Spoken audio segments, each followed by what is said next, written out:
Pues bienvenido y bienvenida otra vez a la cuarta sesión ya del laboratorio.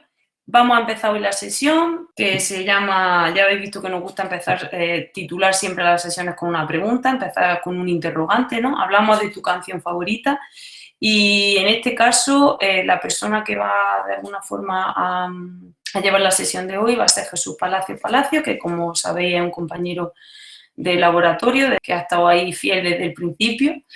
Y Jesús es maestro de primaria y es especialista en educación musical. Tiene estudios de magisterio, en musicología, en un máster en artes visuales y otro en educación e investigación educativa. Y metodológicamente él trata de alguna forma de adaptar los principios del aprendizaje dialógico al aula, ¿no? Al aula ordinaria, fuera de lo que puedan ser comunidades de aprendizaje. Es decir, no necesariamente teniendo que tener en el centro el espacio de comunidad de aprendizaje más, digamos, más propiamente dicho, ¿no? Y le da bastante importancia al tema de la educación emocional. Ha trabajado en diferentes contextos, en academias de música, en empresas de teleformación, en la escuela pública, donde está ahora mismo, y también ha formado parte de la Marea Verde de Granada, así como también de movimientos sindicales, y bueno, considera que lo que ocurre en el aula es la suma del desarrollo holístico del docente. Pues Jesús, cuando quieras. Pues vamos a ello. Venga.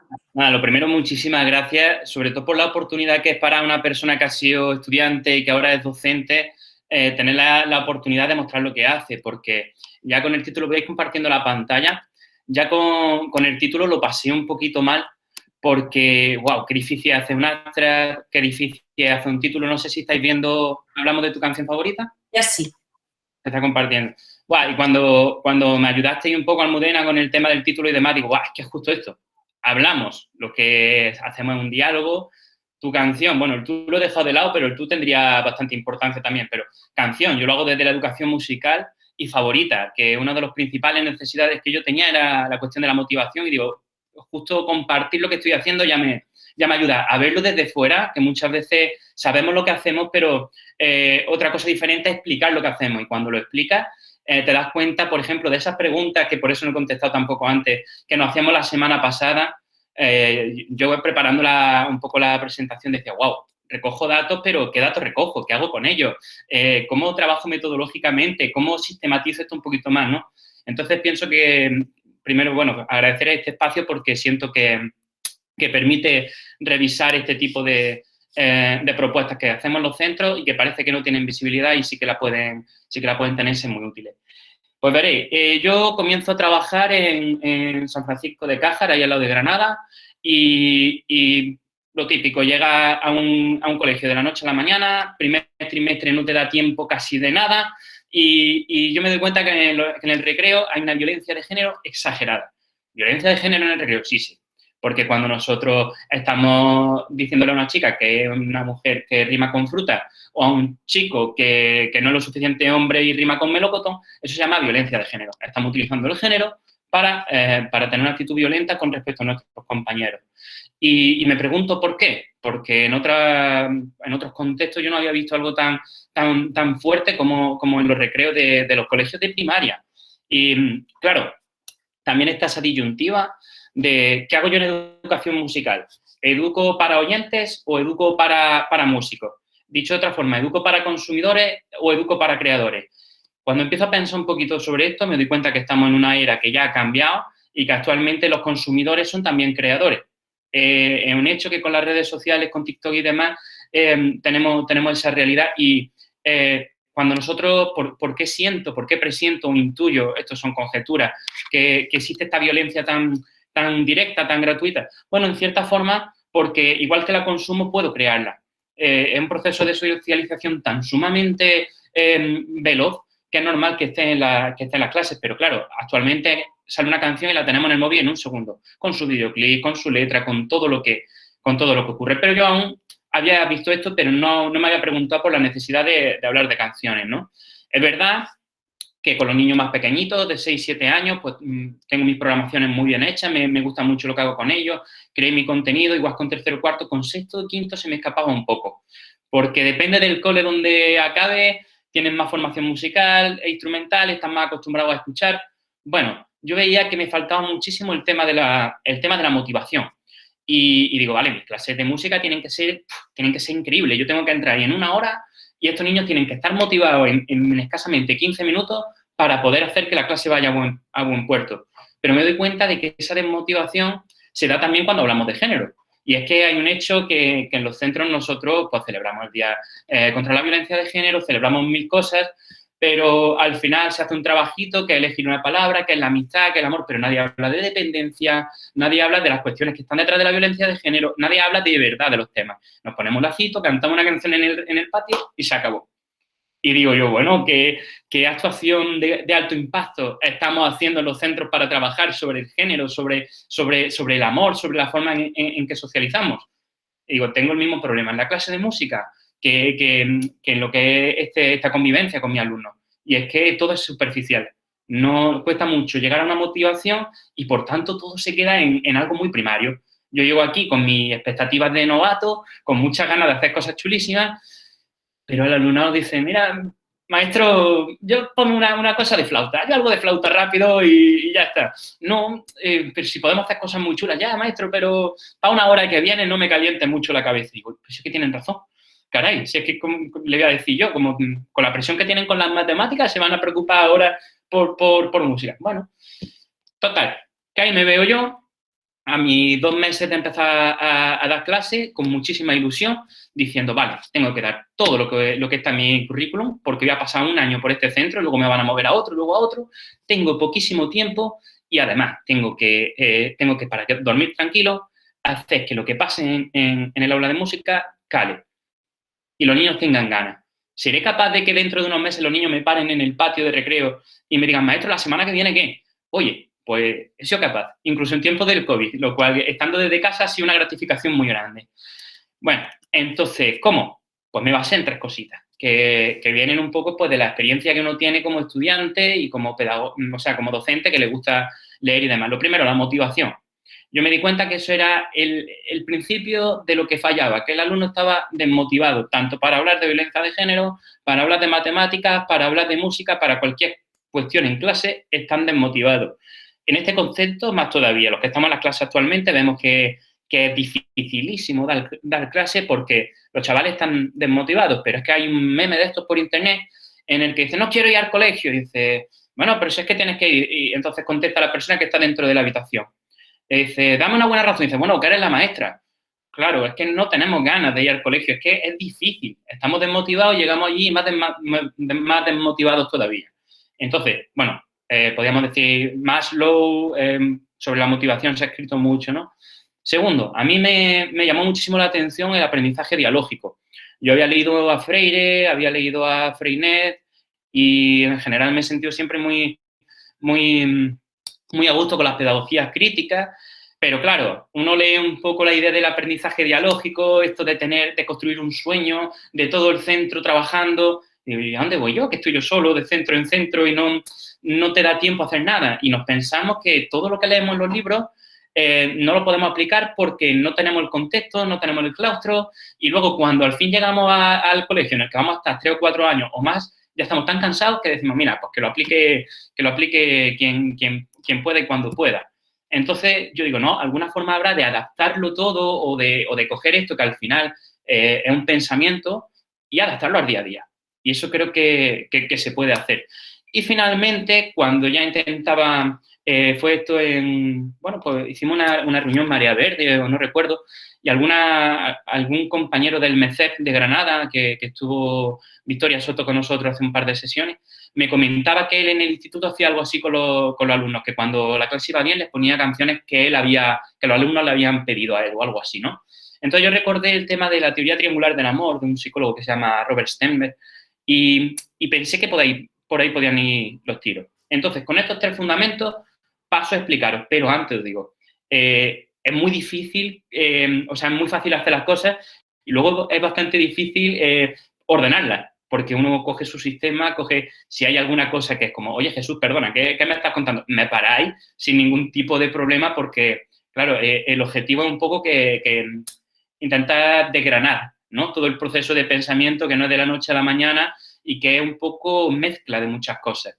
No, hay muchas metodologías que me interesan, las cojo, las adapto como hacemos todos los docentes, porque al final es muy difícil decir, venga, tengo un método, pom, pom, pom, pom. A mí, por ejemplo, Gordon me encanta para trabajar con los más pequeños, pero la realidad en el aula es una. Entonces hay que buscar el equilibrio. En fin, así que me cortéis cuando necesitéis. Vamos un poco a los fundamentos un poco más teóricos. Sí, la teoría triangular, es que voy viendo los mensajitos en el chat, la teoría triangular del amor tal vez sea el aspecto más desconocido de estos fundamentos que yo tomé. Y verás que verdaderamente es un marco teórico que yo tomé como tal un poco para intentar hacerlo objetivo, porque siento que es muy importante para los docentes saber qué evaluamos, y especialmente en el ámbito, bueno, de lo que no son las asignaturas troncales, de lengua, matemática y demás, porque educación física, música, ¿qué estamos evaluando? Son cosas un poco que generalmente hemos sido las Marías y hay que ser objetivo ahí. Entonces necesitamos un marco teórico y para evaluar sobre el amor, y veremos que, bueno, que este es uno que fue válido un tiempo, luego lo dejé, de hecho, nos propondré que debatamos sobre ello. Vamos, si os parece, al aprendizaje dialógico, que, bueno, es una metodología con mucha tradición ya, o sea, desde, creo que efectivamente en el 97 publicó Ramón Flecha Compartiendo Palabras, que era un libro de estudio de caso en el que se está hablando en una escuela para personas adultas de tertulias dialógicas literarias, ¿no? Pero no me paro demasiado en la biografía, esos dos títulos que están ahí un poco como más referentes, decir que se basa en 7 principios que tienen que ver diálogo igualitario, es decir, se rompe la jerarquía en la clase, ya eso es potente. Potente para mí como docente, que estoy acostumbrado a eso, potente para el alumnado, que está acostumbrado a que el docente lidere y lo haga todo. Entonces el alumnado, eso de que le den la palabra, no, luego hablan. O sea, si no le da las palabras, hinchan de hablar. Pero cuando les toca hablar es como que cuesta, ¿no? Porque están acostumbrados a que el docente les da las instrucciones. Entonces eso ya es un aprendizaje en sí. La inteligencia cultural, que viene a decirnos, bueno, que está muy bien en el currículum, pero que todos conocemos cosas. Y que hay cosas en los que no hemos aprendido en la escuela y, sin embargo, somos expertos ya en ellas. Entonces creo que eso fue una cosa muy importante a la hora de decir, oye, voy a preguntarle a mis alumnos qué música les gusta. Y vamos a trabajar con las cosas que ellos ya conocen. Ahí ya los voy a tener motivados porque, bueno, ya son expertos. De hecho, el trabajo lo tengo que hacer yo, que tengo que escuchar Daddy Yankee y otras cuantas cosas.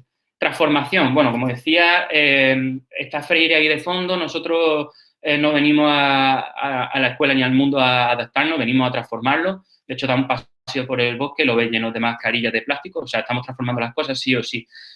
Ahora nos piden tareas. Cuando nosotros estamos haciendo una unidad didáctica integrada, finalizan una tarea que tiene que ser algo, ¿no? Tiene que ser un producto. Ese producto es que vamos a transformar la nada en algo. Vamos a ser no solo consumidores, sino creadores de contenido, etcétera. La dimensión instrumental y la creación de sentido que tienen que ver muchísimo con el para qué hago las cosas. Dimensión instrumental que tenga una utilidad en este contexto, que no sea un cartelito que ponga yo en la pared, porque, bueno, ¿de qué me sirve poner una foto de un grupo en la pared? ¿Qué utilidad tiene esto que estoy haciendo? ¿Qué sentido crea para nosotros como sociedad que somos, compuesta por 28 alumnos y un docente en este momento? ¿Qué va a pasar luego en mi contexto, ¿no? ¿Qué he aprendido de aquí? La solidaridad es muy importante, el tema de ser capaz de encontrar los diferentes roles, porque, claro, en las clases al final hay un proceso de socialización en los que hay niños que despuntan un poquito más, otros que son más tímidos, otros que no se atreven a expresar, otros que expresan y son juzgados por ello. Se trabaja mucho la solidaridad, pero también no solo a la hora de expresarse, sino a la hora de trabajar y crear esa tarea, que en mi caso será musical. Y finalmente la igualdad en diferencias. Eran principios, básicamente todos somos diferentes y eso es lo que nos hace iguales, y desde aquí es desde donde vamos a debatir, ¿no? 7 principios que hay muchísima bibliografía, pero a mí lo que me interesaron fue un poco más los recursos o los intereses que encontré fue las tertulias como tales, normalmente literarias, pero también las hay musicales de diferentes tipos. Claro, pero ahí tengo mi primer problema. Nos dicen, CREA, que es el equipo de investigación que trabaja sobre todo con Ramón Flecha, nos dice que las tertulias dialógicas consisten en coger obras de literatura potentes como Ulises de Joyce, Lorca, y presentárselo a gente pues, que no son expertos y ver un poco qué es lo que surge. Y yo, caray, yo lo que me interesa es hacer lo contrario. A mí me interesa coger obras que no son universales, estamos hablando, bueno, estamos desde Imagine de John Lennon, que podría ser un poco más universal, hasta la canción del verano de este año, hasta una cancioncilla que salga en el Albaicín, como pasó con este hombre Cáncano, Maca. Hay un tipo que es Maca, que estuvimos hablando para ver si podía venir a la clase incluso.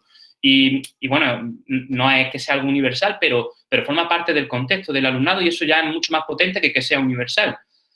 Y con gente que sí va a ser experta, porque ellos van a proponer las canciones. ¿Qué he ganado con esto? Bueno, por el tema de la motivación. Cuando el alumnado está trabajando con algo que le interesa y no a todos los niños le interesa lo mismo, y eso es importante, entonces, bueno, hay que ser solidario y aprender que esta semana o estas 2 semanas trabajamos sobre esto, luego vendrán otras 2 semanas sobre otra cosa. Bueno, pues lo que estoy haciendo es adaptar el aprendizaje dialógico, porque al final las metodologías son orientaciones. Están ahí para que las usemos, para que las doblemos, para que les cambiemos el nombre y para usarlas bueno, pues llevarlas a la necesidad y a la vida real. Por otra parte, la necesidad de trabajar fuera de una comunidad de aprendizaje. Parece que cuando uno lee este tipo de metodologías están todo cerrado, todo pautado y muchas veces, bueno, no son las circunstancias. La adapta uno y no pasa absolutamente nada. Simplemente tiene que ser consciente de hasta dónde puede hacerlo. Sí, es verdad que es una metodología de éxito y eso pues me resultó bastante seguro, tanto que encuentra bibliografía, encuentra experiencias y que promueve bastante la inclusión, porque se basa en el diálogo. Y creo que gran parte de la violencia que se da en la aula, en los recreos, esa violencia generalmente basada en los insultos de género y lo que no son insultos, lo que nos lleva es a separarnos más que a incluirnos, ¿no? Entonces, vamos a hablar un poco sobre la teoría triangular del amor, que preguntabais por el chat.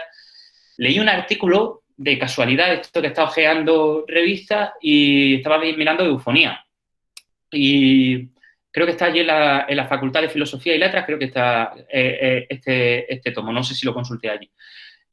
Las canciones como recurso didáctico para educar el amor. Aparecía Bisbal, aparecían, bueno, pues basándose sobre todo en las letras. Y ahí este autor, Robert Sternberg, nos dice, bueno, pues que en base a estos tres, bueno, no sé si se ve el puntero del ratón, en base a estos 3 puntos, intimidad, pasión, compromiso, se pueden crear diferentes tipos de amor que me permitían a mí hacer de forma objetiva una explicación del amor que había en las canciones que íbamos a trabajar. Amor, a veces encaprichamiento, a veces pasión, bueno. Pero claro, al final es verdad que yo, al trabajar con los alumnos, tuve que ir adaptando lo que eran los materiales que fui desarrollando y al final, al hablar de las canciones de música urbana, salíamos a hablar directamente de amor tóxico, de violencia de género, de violación, de pedantería, de cuestiones que decía, bueno, a lo mejor se alejan de esta cuestión tan profunda del amor. Una de las cosas que tenía en mente para este curso era reinsertar Sternberg dentro de las clases. ¿Qué ocurre? Por cuestiones del COVID, yo este año no estoy dando clase a cuarto, o sea, a quinto ni a sexto, con lo que tengo esta forma de trabajar, la trabajo durante 2 cursos y se ha quedado estancada y estoy rabiando porque yo deseaba que llegasen estas clases también, ¿no? Entonces, bueno, el tema de Sternberg, de tomar esta teoría de triangular del amor como es únicamente buscar un marco objetivo que me permita que no sea una cuestión de opinión, de yo opino que el amor es esto, el amor es otro. No, si nos vamos a objetivamente sumar intimidad más pasión y nos da amor romántico, ¿no? Es una forma de intentar hacerlo objetivo. La idea viene de que yo escucho a algunos alumnos en el patio, alumnas de 10 años, haciendo twerking, que yo soy el primero que lo hago con ellas, porque, oye, pues si tú puedes hacer eso con tu cuerpo, no voy a poder hacerlo yo, aunque esté calvo, lo mismo me da. Y la escucho cantando esta cancioncita de Daddy Yankee, que dice, ¿cómo te llamas, baby? Desde que te vi supe que eras Pami, porque el acento va volcado mal para que entre a tiempo. Dile a tus amigas que andamos ready, esto lo seguimos en el after party. Y digo, oye, es un hombre optimista para empezar. Y me di cuenta un poco, hablando con ella, que había mucho en estas letras que trabajar. Entonces, bueno, hablé ya os digo, con un compañero de algún instituto de allí, no recuerdo cuál, decía, bueno, yo cuando las clases acaban bien, escuchamos una canción que ellos me han dado una lista. Y dije, una lista. Pues eso voy a hacer, voy a pedir una lista a mis alumnos de la música que escuché, a ver qué es lo que podemos hacer. Y ahí me surgen las preguntas. ¿Qué hago si hablo de sus canciones favoritas? ¿En qué docente me puedo convertir? ¿En qué docente quiero ser? ¿Qué docente puedo llegar a ser si hago esto? ¿Qué datos voy a obtener? Porque, ojo, evaluar es necesario. ¿Y qué voy a evaluar con esto? ¿Cómo lo voy a evaluar? ¿Para el currículum? ¿Para mí como investigador? ¿Cómo hago que las dos cosas se unan? ¿De qué me sirven estos datos? Y, sobre todo, ¿de qué les sirven a ellos? ¿No? Entonces, bueno, yo tengo preparado como, lo suelo hacer como en 2 o 3 sesiones.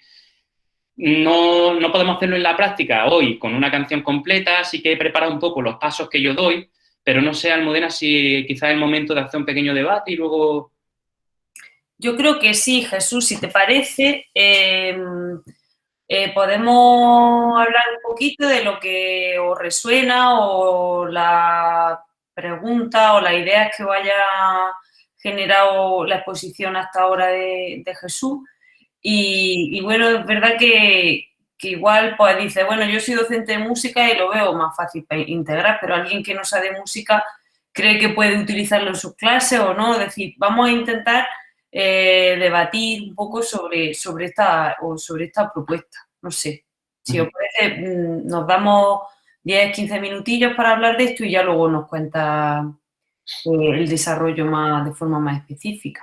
Además, sin duda que se puede, ya no solo desde la interdisciplinariedad con lenguas, sino aquí el objeto es una canción, pero hay muchas cuestiones de influencia, desde educación física, TikTok, que al final es expresión corporal. Pienso que sí, que al final quizás se trata de quitar la canción y buscar otra cosa o hacerlo en interdisciplinariedad.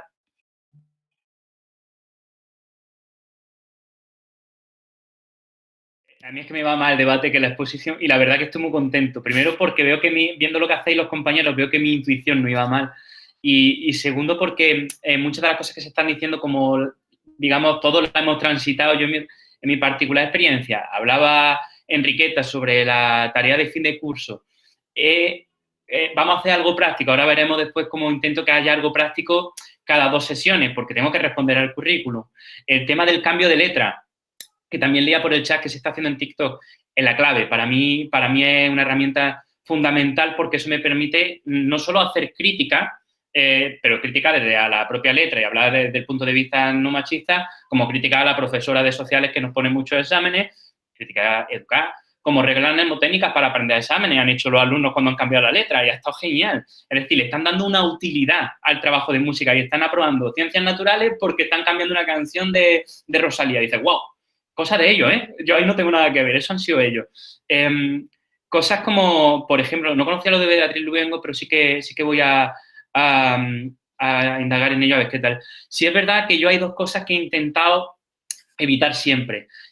Poner música por poner música. La música ha sido algo que hemos utilizado para trabajar dentro de mi asignatura de educación musical. Otra cosa es un recreo que llueve y estamos en el recreo, bueno, pues ahí estamos con la música y un momento de relax. Pero la música se ha vuelto lo primero y, de hecho, cuando estamos escuchando música. Y digo escuchando. No es solo la letra y con un auricular aquí. Me sorprendió muchísimo, María Luisa, me sorprendió muchísimo cómo los chavales, cuando te paraba, ahora explicaré cómo yo lo he hecho, viendo sección por sección, ¿qué escuchamos aquí? Porque yo continuamente preguntando, ¿qué se escucha aquí? Ah, maestro, se escucha ahí como un... Claro, no te saben decir sobre los sintetizadores, pero ellos tienen ganas de escuchar, lo que pasa es que no se paran. Y poco a poco se van parando, descubren otro tipo de música, se le agota la música que escuchan, quieren otras músicas. Nosotros hemos hecho exámenes con Residente, hizo un disco de música del mundo más o menos, una cancioncita preciosa que se llama Milo, se las puse para un examen con música india, con un montón de arreglos, flipaban. Y luego flipaba yo corrigiendo, diciendo, pero como estos chavales que hace 2 días les costaba reconocer un estribillo diferente de una estrofa, escuchan ahora esto así. O sea, tienen ganas de escuchar.